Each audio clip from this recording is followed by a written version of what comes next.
So in today's video, I bought the cheapest four-door side-by-side I could find.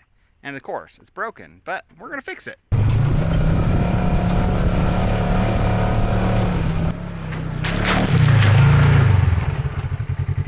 Ginger's super excited. She knows we loaded up the trailer. She didn't realize there's nothing on the trailer because we're not going for a side-by-side ride, huh? I bought you a new toy. And of course, it's completely broken. So, it will need a lot of work. That's how I like to roll though. I like to buy completely broken things and try to fix them.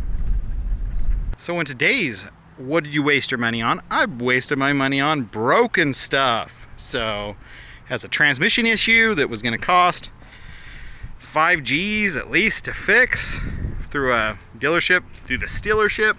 But I think we can fix it for less. So, picked it up because they didn't want to deal with it anymore. They have newer machines. So, it's new to me. I'm excited about it. So, this is my new project. We're going to tear it down and see if we can do it for a heck of a lot cheaper than 5 grand, which I'm 99.2% sure I can.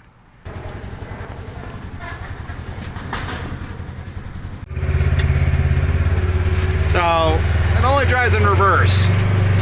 I haven't even tried forward. I'm trusting him. I don't want to grind up anything more than it needs to be. So, park it on the car ramp.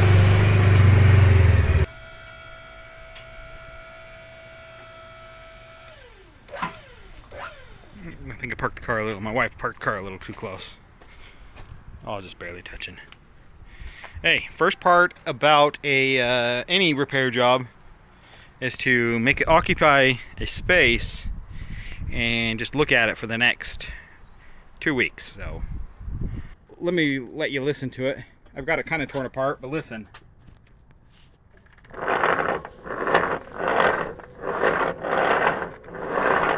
It does not sound healthy. So we're just gonna pull it out. It's a pretty basic, straightforward thing. They sell the whole transmission if you want, but I think we're just gonna rebuild it, unless the whole case and everything is shot. But they quoted the guy at least $5,000 for the repair. At least 5 grand, you know, after they change the air in the tires, or rotate it, and, you know, re-grease the muffler, it's gonna be probably 6 grand plus, 6,500 tax, hazard disposal fees, fluids, you know, something to that effect. So the guy's like, yeah, you know, he gave me a good, I got it for a third the cost that it costs. It's not, I'm not trying to brag or anything.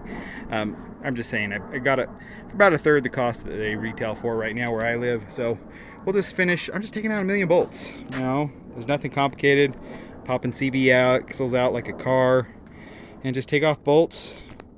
And if you don't want to lose bolts, just put them exactly where they go back. You know, every bolt you take out, just put it back in the same hole. Don't put it in a bucket. You'll never remember. Put it back in the exact same direction that it went. You know, put the washer back on exactly how it goes. Saves you time. So, well, that one came out easy. The other side took 3 times the amount. These have never been out, it doesn't look like. A lot of people get intimidated because they'll find out that there's all these specialty tools and stuff you need, but a lot of times you don't need them. You can just improvise. This is your driven clutch up here. I just popped it off. Take out the bolt, it slides right off, not a big deal. This is your drive clutch, but this sits on a tapered shaft. And this is the same thing like if you're gonna remove like a head off a generator or something else like that. They sell this specialty tool. Kind of looks a lot like this. All we need to do is create a press. They already put a thread in there. So this thread's down there, where you just need a shaft that's skinnier than these threads. And this fits the bill. So I'll just take this slides all, I already measured it, and this slides all the way back in there. I'll lose it. And then this threads in. The threads actually don't even start for about an inch in there. So we'll just take this, lose this, and this pushes off the motor, and then this grabs onto the clutch itself. I mean, you can buy that tool for 20 bucks or something, but it's really not that complicated.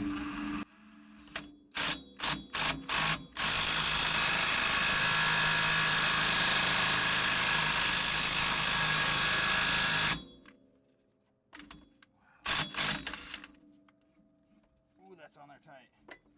It was going in a little, I felt it kind of crush, but it wasn't, you know, the bolt, I felt the bolt kind of going in, but it wasn't popping off, because it doesn't take a ton. The rod was bending. I knew it was a little thin, so we'll just upgrade the rod to a thicker rod. That's actually, this rod's actually harder. We'll see. And this should pop it off.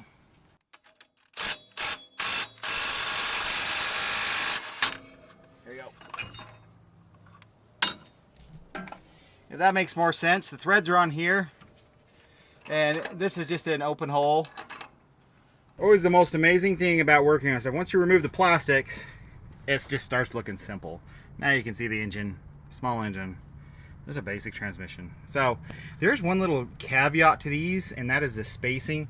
All these bolts are kind of loose. Well, they're not loose. They're I don't know what you say. They're wallered out to the point where you can shift the transmission around, so you can get your belt spacing between these pulleys just correct. They sell some of the tools to line this are like $300, down to $75 for a decent one, down to like in the 20s. So I figured I can just make one. Almost. Just one of these bolts was super stuck. This one right here, kind of weird because they're shrunk down the middle, so they like torsion and they're so long. Had to bust out the 3/4 inch Ingersoll 1/2 inch. DeWalt wouldn't do it. Milwaukee little teeny thing wouldn't do it, of course. But trick for you, if you've ever run into a problem where you can't get a stuck bolt out, heated it up a little bit, but then tighten it. So yeah, I sat there for a while. I'm like, oh yeah, let's try tightening it. So I tightened it for a second, you know, didn't do anything, just and then put it right on loosen, and boom, snapped it right free. So that has saved me a million times taking screws out and stuff like that. Is if you can't get it out, tighten it first and then loosen it. But the hardest part was getting this little wedge. So the transmission uses these 2 bolts, the engine uses those 2 bolts. And so through there, and then there's one right there, one right there, is getting that out from in between, and then you can make the engine fall out. If you don't have one of these pump wedges, amazing, where you're sitting there constantly prying and holding up the engine and stuff, I just have a pump wedge under there. They lift like 1,000 pounds. I use them for all the time, for breaking into people's cars, getting free CD players, stuff like that. I don't know, 75 pounds maybe? I have no idea, I could be wrong. A little pressure washer, she's clean. It's weird, you turn, oh right there. I'm completely stiff and I can't turn it. I go past it and then I can turn. Now it's completely smooth. So that is debris between 2 gears. Ooh, it's pretty. That's not even a quart of oil. That's like a 1/2 quart of oil in this whole transmission. Oh my gosh, look at these sparkles.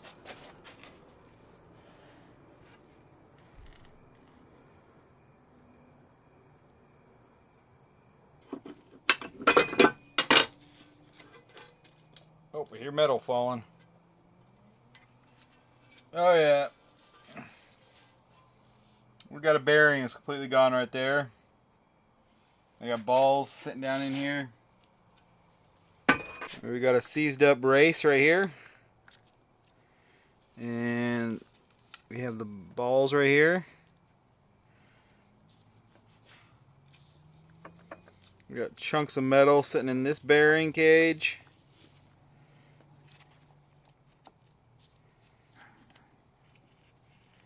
And I'm sure we have a couple chewed up. Oh yeah, that gear.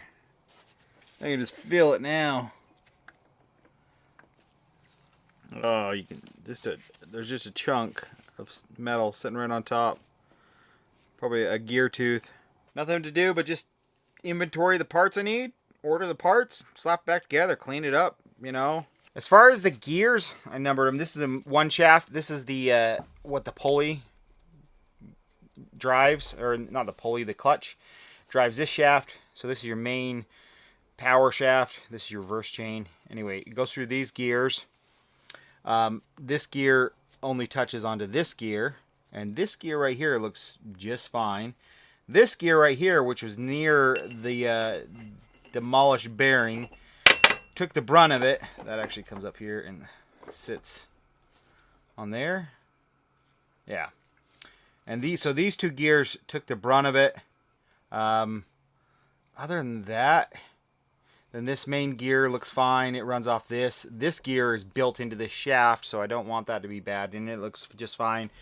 This big gear is also built into the shaft. It's, you know, this is a spool. In some transmissions, this would be like a differential, and so you would have like an open rear diff with probably some sort of locker or something, but this is just a spool, so it's locked. Both axles are locked together. Anyway, every single bearing's trash. There's not a single good bearing in there, but I mean there is, but I won't. I'll repurpose. I'll redo all the bearings. My pinion down here, I have essentially like two pinions, 290 degrees, and this runs up to your front four-wheel drive. It took just a little bit. There's a little bit of smashed stuff in there, but I'm not really concerned about it. You'd be surprised. Even these gears right here with chipped off teeth, clean those up, and you'd be surprised. You could probably run that for the rest of its life and would never care. But I'll see what those two gears are. All seals, all bearings. I mean, we have just a little, this one's just a little polished. Like this one's nothing. This one took a little bit worse. I mean, but it's just, we don't got any chipping. We got a little bit of dinging. I mean, these things are hard as, you know, hard as a coffin nail. But look at that. That's not bad. That'll just run itself in. And all you're going to do is look at this gear right here. This is your main drive gear. This gear drives this gear, which drives this gear, which drives this gear, which drives this gear, which drives this gear. Just for gear reduction. Okay? So this is our drive gear. I'm going to push this away from me the whole time. So neutral. See? Nothing. No spin. Okay?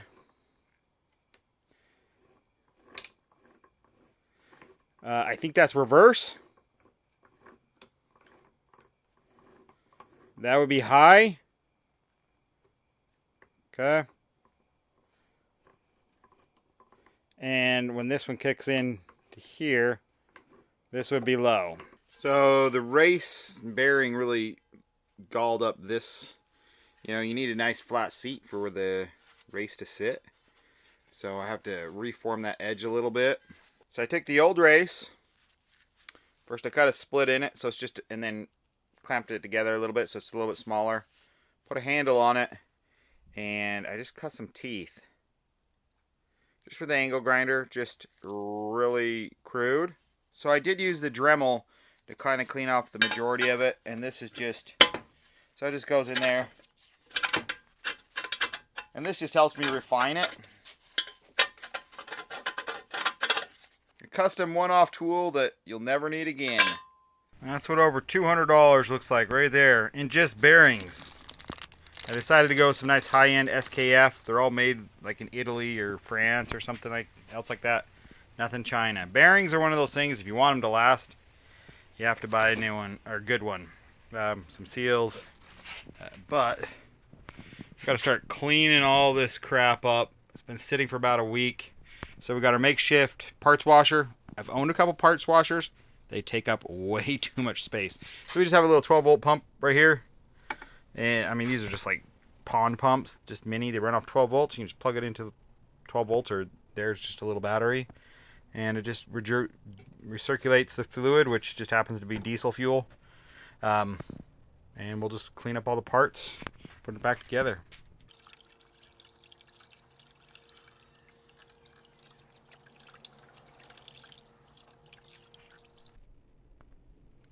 Made in Italy.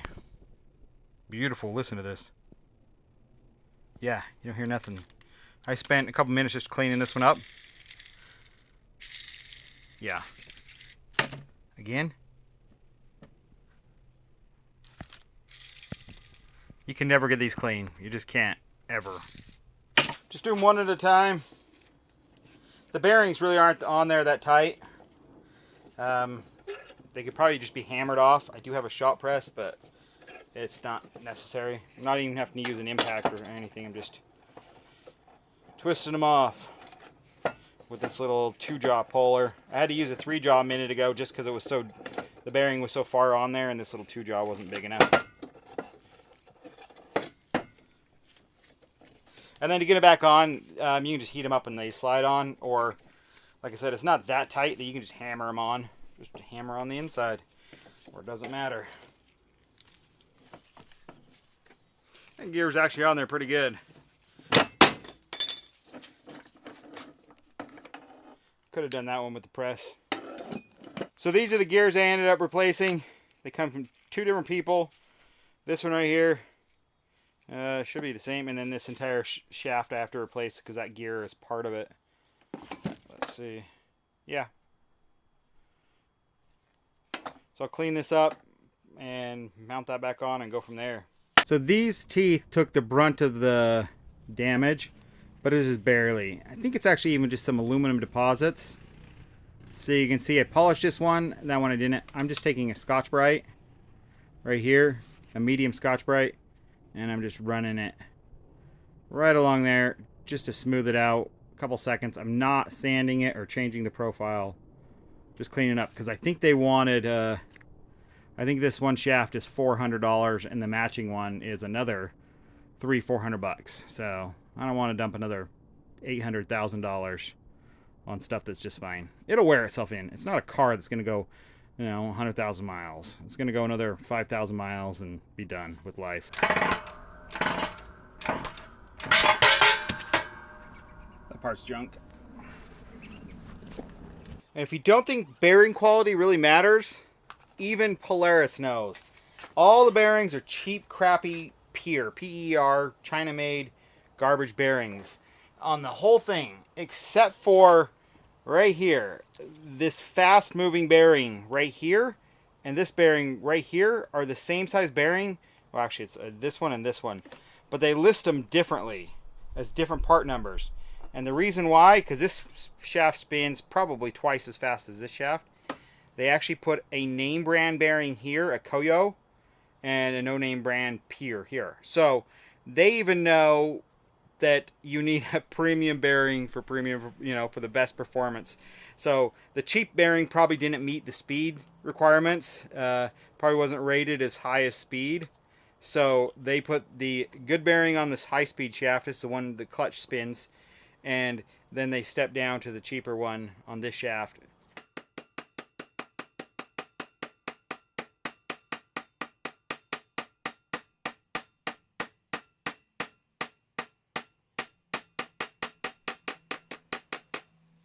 Don't mind me.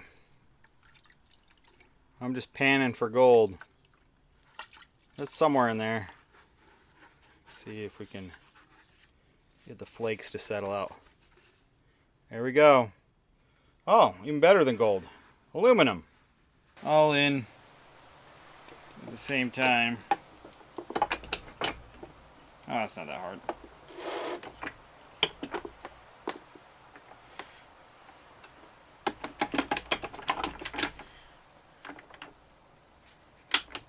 I say that now.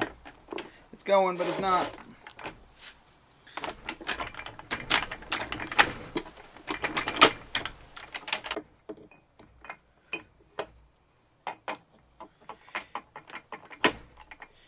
For as new as this machine is, it's pretty much running on, this technology right here is probably from the 20s, the 30s. These shift forks, the way they're doing this stuff.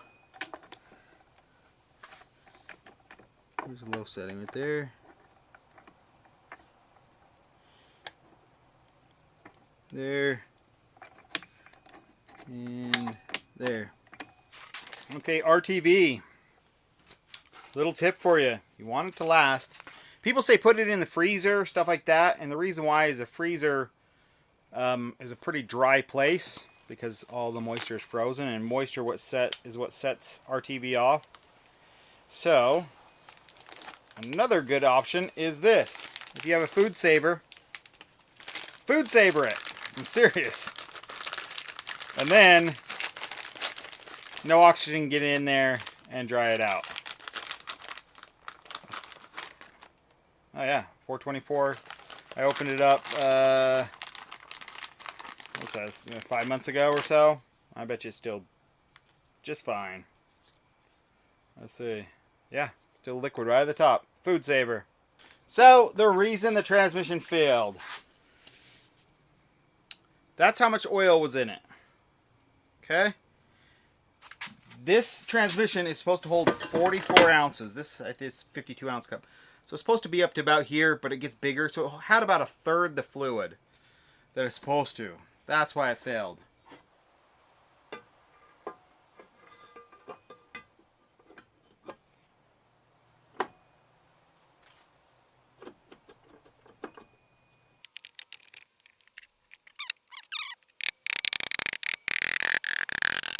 If you want seals to last, pack the backside with grease. Good seals will actually, and there's always like a V groove in the double lip seal. Good seals will actually have grease already down in there. Some of the side ones did, this one doesn't. So I packed grease down in there. So that's the only thing that's ever going to lubricate in between those two seals. And so keep some grease in there. There we go. So there's a little teeny fill plug on here that's not easy to access when it's in the machine, so we're going to put it in. It'll make it heavier to install, but I mean, it's not a ton of oil. Holds 44 ounces. We're going to use gear oil. They have their own specialty fluid that they call for. I mean, this is just gears. It's straight metal on metal gears. There's nothing scientific or fancy about it. And I'm sure their thin watery fluid gives you an extra 0.75 of a horsepower, so you can, you know, push those numbers, but nothing's going to protect this just like straight gear oil. Probably wouldn't have failed if they would have put gear oil in it to begin with. There we go, 44 ounces. I'm also intrigued if I put in an exact quantity, if I pull out the overflow plug. This is one of those things you feel until it overflows. When it's in the machine, at what level it is, if I can squeeze more in, or if at that level a bunch wants to come out. Because it shouldn't, nothing should come out really at this level at 44 ounces, exactly like they call for. There we go.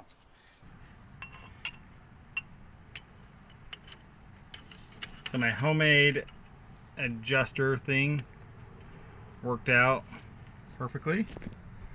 So that spaces the motor from the clutch exactly 10.5 inches center to center. You just got to do the math of the distance of that shaft. And I have it just sitting on right on this edge and just right there. They sell a tool that will go around right here, which is fine, but then it goes inside this bolt. And I don't know if you can see this bolt. There's no way that's accurate. You're within, you're going to be pushing away probably, so you're going to be within, you know, over 1/16 of an inch.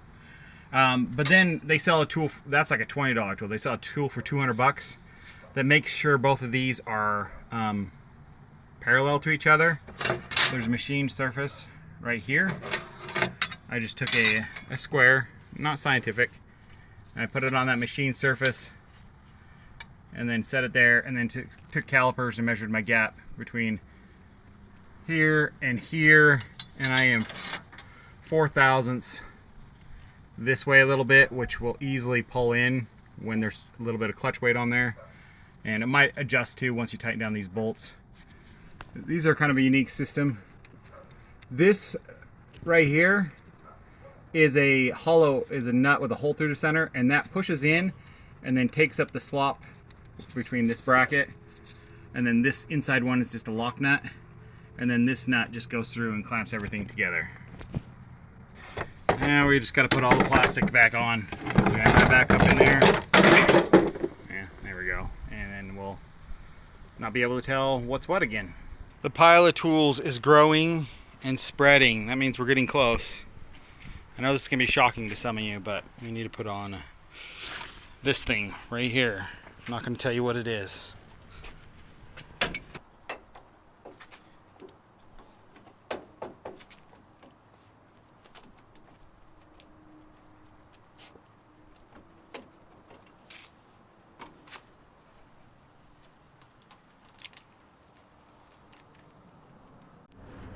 I swear, the hardest part about this job is that bolt right there and that one right there that holds in the prop shaft. So the drive shaft goes up. It's like a carrier bearing. There's a front differential, and that runs back to the prop shaft on the engine.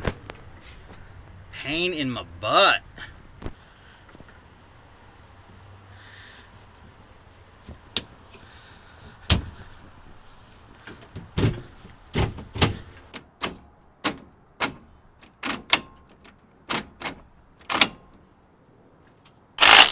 Perfectly torqued. Okay, it took about 3 hours to pull it out and mess around with the specialty tools and stuff like that. It took me about 8-9 hours to rebuild the whole thing, but so much of that was just cleaning, is just trying to make sure everything was meticulously clean. And it took me, I think, 4.5 hours to put it back in and button everything back up. So it should be done.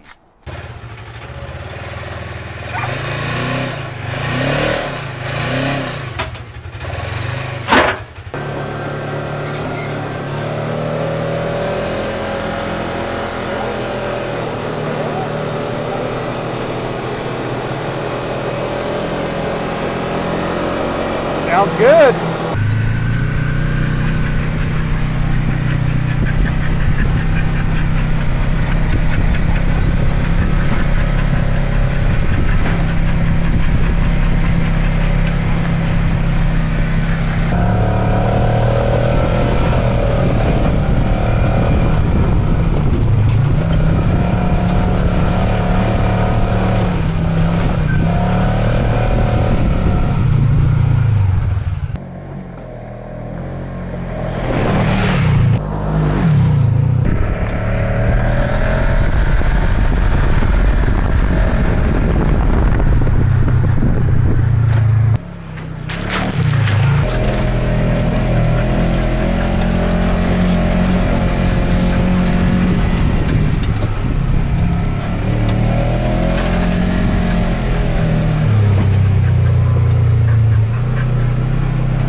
The bump steer in this thing is horrible. Oh my gosh. Good thing I have practice to keep my fingers inside and don't keep your thumb inside the wheel. It almost ripped my pinky off because I was going like this. But the bump steer is horrid. There's a reason why you don't buy anything new. This is why. Scratch, scratch, scratch, scratch, scratch. See, you buy something that's old and it doesn't matter. Ow. Branch. That tree is hampering my forward progress and I'm leaning. I know you guys can't see it. We're like at this angle. Alright, video never does it justice. So we're trying to pull the back with a front winch over to a tree. But of course the front winch is only going to pull the front, but maybe we can pull ourselves away from it. I mean, that does not do it. I can barely stand right now. That does not do it justice. Let's see.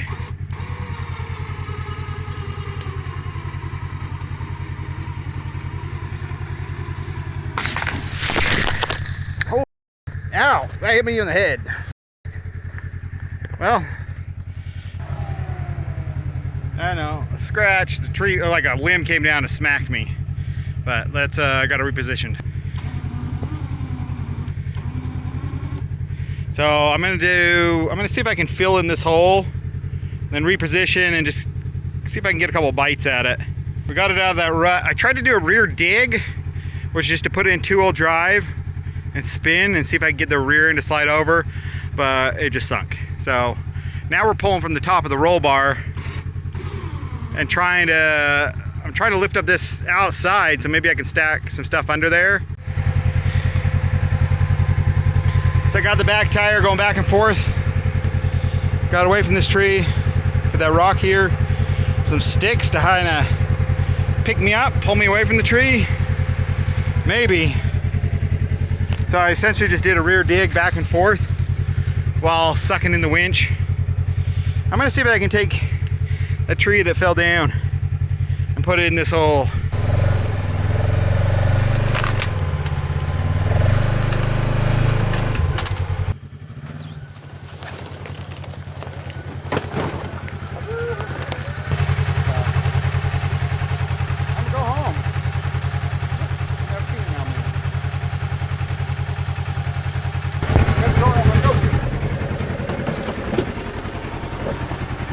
Performed, I'm gonna say flawlessly. We put on, how many miles did we put on?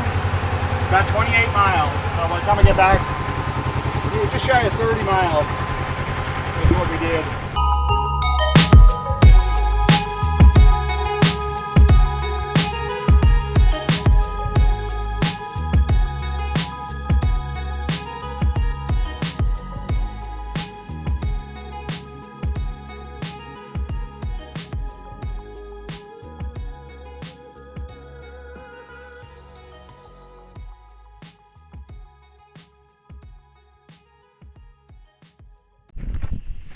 And the last quarter mile.